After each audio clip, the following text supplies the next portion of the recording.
찬송가 180장을 부르시겠습니다. 180장입니다.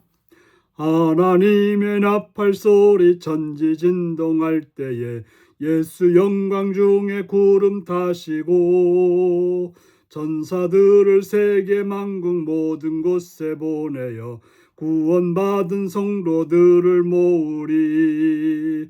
나팔 불 때 나의 이름, 나팔 불 때 나의 이름, 나팔 불 때 나의 이름, 부를 때에 잔치 참여하겠네. 무덤 속에 잠자는 자 그때 다시 일어나 영화로운 부활 승리 얻으리. 주가 택한 모든 성도 구름 타고 올라가 공중에서 주의 얼굴 배우리. 나팔 불 때 나의 이름, 나팔 불 때 나의 이름, 나팔 불 때 나의 이름, 부를 때에 잔치 참여하겠네. 주님 다시 오실 날을 우리 알 수 없으니 항상 기도하고 깨어 있어서 기쁨으로 보좌 앞에 우리 나가서도록 그때까지 참고 기다리겠네. 나팔 불 때 나의 이름, 나팔 불 때 나의 이름, 나팔 불 때 나의 이름, 부를 때에 잔치 참여하겠네. 아멘. 이 시간 우리 계신 하나님 말씀은 마태복음 24장 29절에서 35절까지 말씀입니다. 마태복음 24장 29절에서 35절입니다.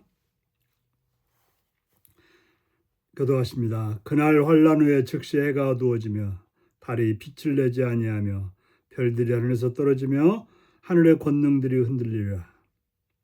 그때 인자의 징조가 하늘에서 보이겠고 그때 땅의 모든 족속들이 통곡하며 그들이 인자가 구름 타고 능력과 큰 영광으로 오는 것을 보리라.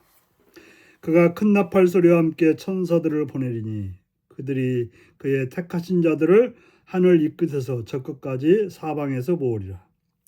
무화과나 비유를 배우라. 그 가지가 연하여지고 잎사귀가 되면 여름이 가까운 줄 아나니 이와 같이 너희도 이 모든 일이 보거든 인자가 가까이 곧 문 앞에 이른 줄 알라.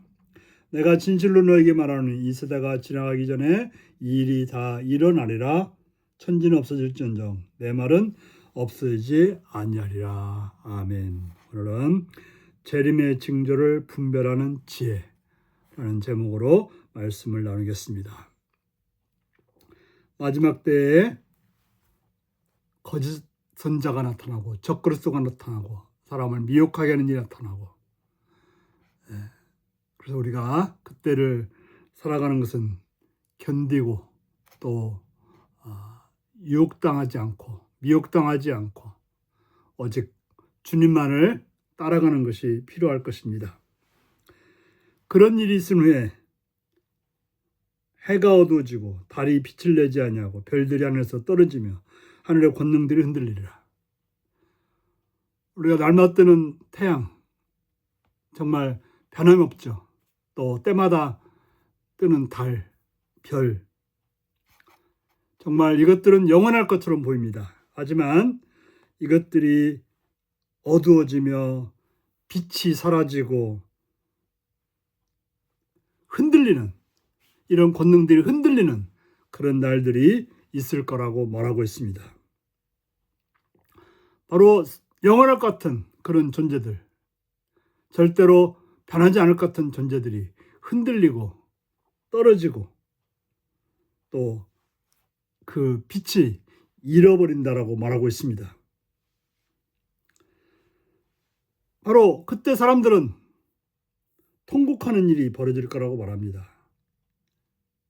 왜냐하면 인자가 바로 예수 그리스도께서 구름 타고 능력과 큰 영광으로 오는 것을 보게 될 것이기 때문에 그렇습니다. 바로 예수님의 재림이 믿는 자들에게는 구원이지만 믿지 않는 자들에게는 두려움이고 고통이어서 통곡하는 그런 일이 벌어질 거라고 말씀하고 있는 것입니다. 예수님의 재림은 성도들의 소망입니다. 예수님이 이 땅에 처음 오셨을 때는 초라한 말구유에 누이셨지만 또 잘 곳이 없어서 보호받을 곳이 없어서 여관에 마구간에서 자야 됐지만 또 연약한 아기로 오셨지만 그러나 다시 오실 때는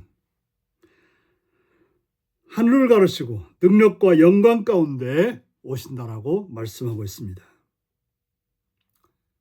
그 예수님 오심을 하늘의 해가 달과 별도 그 오심을 장엄하게 선포하게 된다라고 말씀하고 있습니다.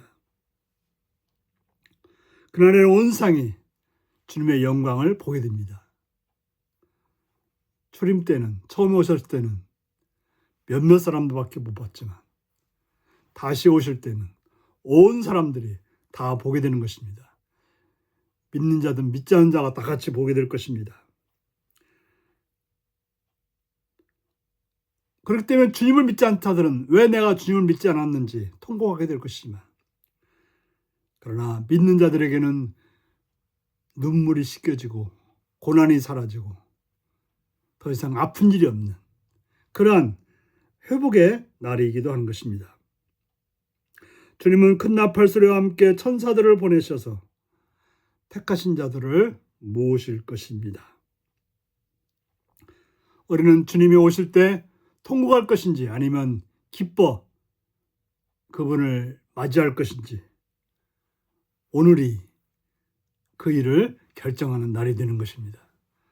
우리가 주님을 따르게 될 때, 주님의 제자로 살아가게 될 때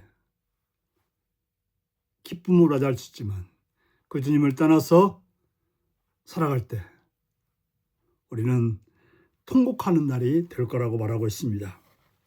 예수님은 무화과나무 비유를 드시며 시대를 분별하라고 교훈하십니다. 무화과나무가 잎사귀를 내는 것은 여름이 가깝다는 것을 보여주는 것이고 마찬가지로 예수님이 말씀하신 여러 사건은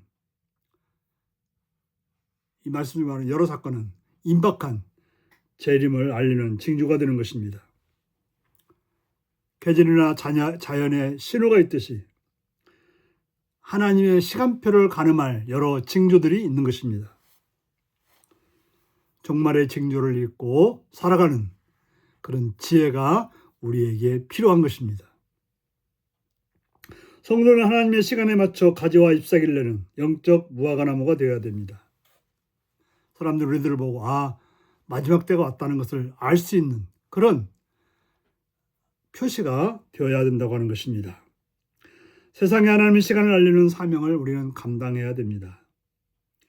그러기 위해서 변하지 않는 말씀에 기초를 두고 우리는 살아가야 되는 것입니다. 말씀만이 우리의 모든 길에 있음을 기억해야 될 것입니다. 그리고 하나님 말씀은 영원합니다. 세상이 어떠하더라도 하나님 말씀은 계속 우리에게 말씀하고 있는 것입니다. 모든 것은 다 변하고 모든 것은 다 사라지지만 주의 말씀은 영원하다는 것. 우리는 이 사실을 기억하시고 사라질 것들을 믿고 따르기보다는 영원하신 말씀을 따름으로 그 하나님의 은혜를 입고 영원토록 살 수 있는 복된 여러분들이 되시기 바랍니다. 기도하시겠습니다.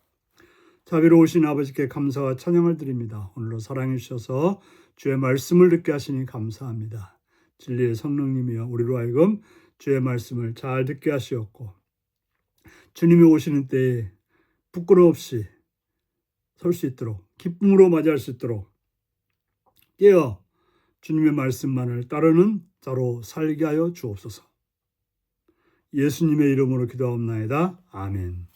하늘에 계신 우리 아버지의 이름을 거룩하게 하시며 아버지의 나라가 오게 하시며 아버지의 뜻이 하늘에서와 같이 땅에서도 이루어지게 하소서.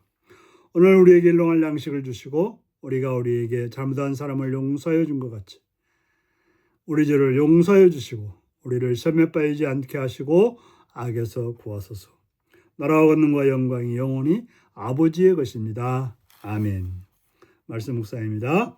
예수님의 재림하실 때 나타나는 징조들은 무엇인가요?